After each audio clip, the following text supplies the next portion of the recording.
One of the great things that Instagram has offered us is an opportunity to come together as a community.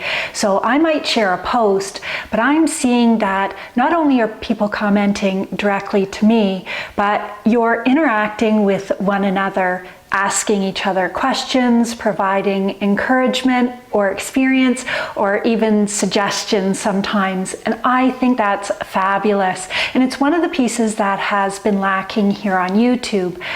Most often, up until this point, I'd been posting follow-along workouts, and I can see from the analytics that a lot of people do them in front of the TV at home. It's super hard to comment or interact with others when you're viewing videos that way. So I'm hoping that this series that I'm bringing to you now provides that opportunity for you to connect with one another in the comment section. So I encourage you, to keep asking questions, because I'm absolutely reading those to help drive content for future videos. But as well, I can't interact with everyone, but there's now hundreds of thousands of people with different experience and different knowledge that can come together and provide support to one another. I know that there's a lot of people who don't have that in their everyday life. Fortunately, I've been blessed with a really great group of people that I could bounce ideas off of or ask for feedback. So if you don't have that in your life, please take advantage of all of our friends building up in the community and talk with one another in the comment section. I'm still working on getting those words to come out of my face the way I intend in my brain. I wanted to address that at one point there was some beginner workouts and information on my channel that are no longer available. It was suggested to me that I offer some beginner videos as a way to encourage subscribers to my channel. I did so with a little bit of reservation because I do believe it's super important that you build a solid foundation to weight training. And in order to do that, you really do need to have someone evaluate your form, provide feedback, provide coaching cues. And it felt like my videos were really one-sided. I was giving that information out without having any confidence that you understood my message, were understanding my coaching cues, that you didn't still have questions, and because I couldn't see you, I couldn't evaluate your form. So those have been removed from my channel. I'm hoping to share information about weight training, but realistically, this is not a beginner program that I'm offering. So in all fairness to you, for your safety and for building a really great solid foundation, I do recommend that you work one-on-one with a trainer to get advice specific to you. I don't know whether or not you've been inactive up until this point, whether you have some level of fitness. I don't know what your starting strength is. 2 pounds might be heavy, 15 pounds might be heavy. So that's the other reason why I can't recommend a dumbbell weight. So the second question I frequently get is, I want to start, what kind of weights do I need? I can't answer that question without having a one-on-one conversation to collect that information. Because obviously someone who's been very inactive is going to have a different starting spot than someone who's been very active in a variety of, whether it's sports or other type of fitness. As well, age is going to play a factor, and what are your current abilities or physical limitations? What is your mobility like? Do you have a sore elbow? What about those knees? There's just far too much information to collect. So coming back to the strength component, I'll leave you with some information. Realistically, you need to get an environment where you can test out some weights. So if you have a friend or a family member who has weights at home, that's a great place. If you go to a fitness store that has some selection of dumbbells, you need to pick them up and see how they feel. Raise the weight overhead. attempt to do a bicep curl. Put the weight on the ground and pull it up off of the ground. This is the very best way for you to determine what your starting weight should be, because there are some of you who have even commented starting at 2 or 5 pounds, which is fantastic, no judgment. But then there are others who have been consistent with fitness in some form and have a greater starting strength, and so they might need to start with a 10, 12 and a half, and 15 pound dumbbells.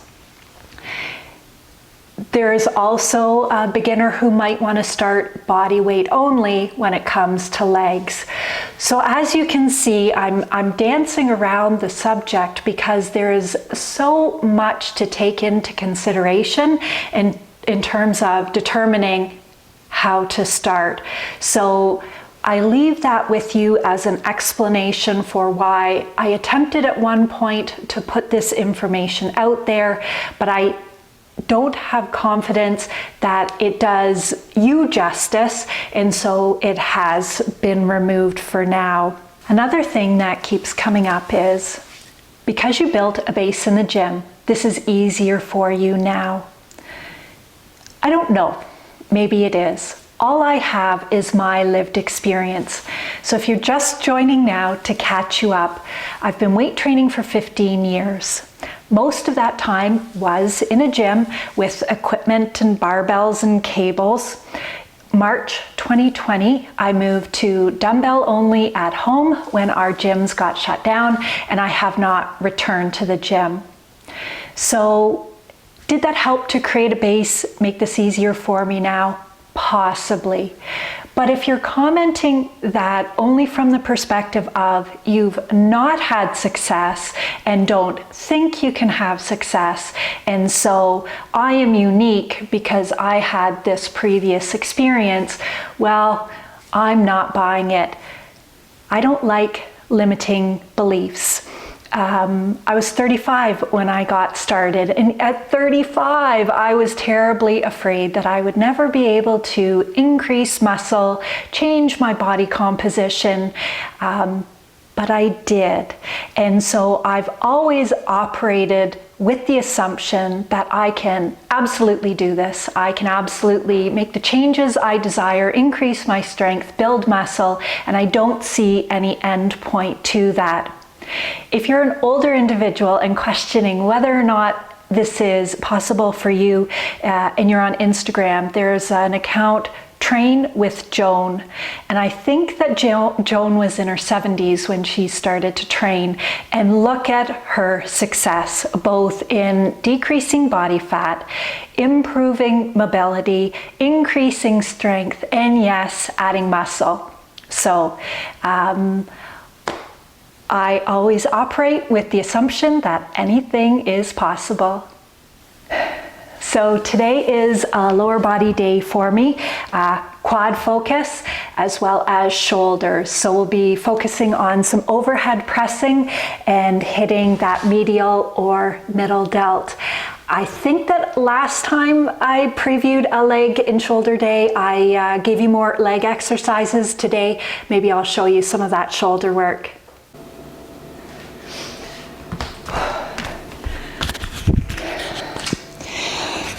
So I think I might have said that I was going to superset legs and shoulders to save time, but then I thought through to the fact that I was just going to share on camera some of my shoulder exercises today. So now I'm just doing straight sets. So for the overhead press, just a couple of cues. Some people naturally take the arms straight out to the side. I actually recommend bringing the hands to a 45-degree angle to the body. It just feels more comfortable with the shoulders. When you're pressing up, you're bringing the dumbbells close together at the top without touching, and back down.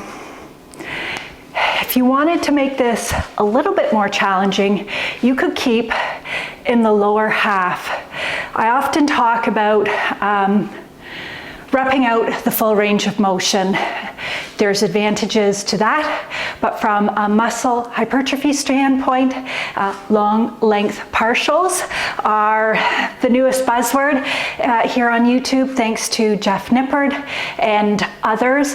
And so that's another way you can increase the challenge without increasing the dumbbell weight, because I realize not everyone has massive weight selection at home.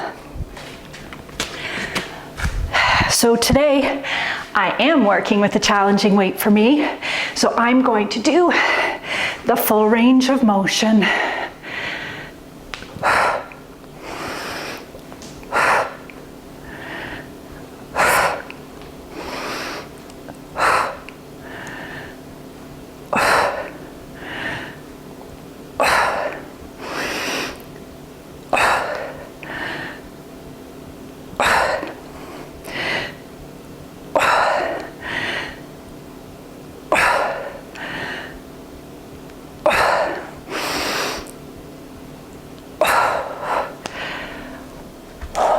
Perfect weight for 12 reps.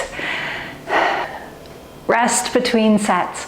Anywhere between 30 and 90 seconds works. Don't overthink it. There is not nearly as much magic behind this number as people think. The real secret is to listen to your body. Your goal is to recover enough that you can perform another great set. If you start too early, you might not get as many reps as you're hoping, which will ultimately affect your gains. The benefit to following this girl is that I love chasing the exercise science. So I follow all of the people who are evaluating exercises and recommending the best for the best results. Ryan Humiston is another YouTuber. Now you are forewarned, if you look him up, he has a foul mouth, but if you can get by it, I absolutely love his very quick clips about the best exercises for muscle hypertrophy. So this one comes from him. It targets the medial or side delt.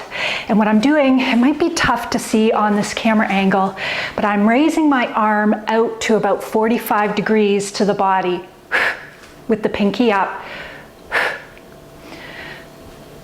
Based on his testing, there is better muscle activation with this variation versus a standard side lateral raise.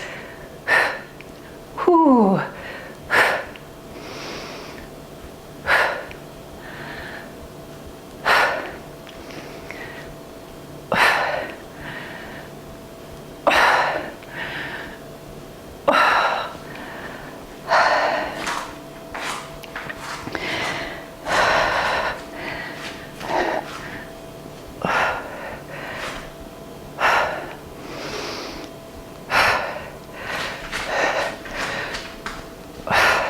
There, can you tell better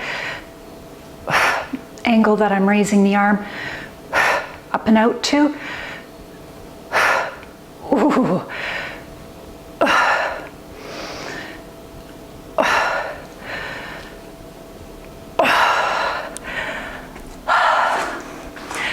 Once again, thanks for hanging out with me. If you're not already, please subscribe. There's more coming at you soon. Cheers.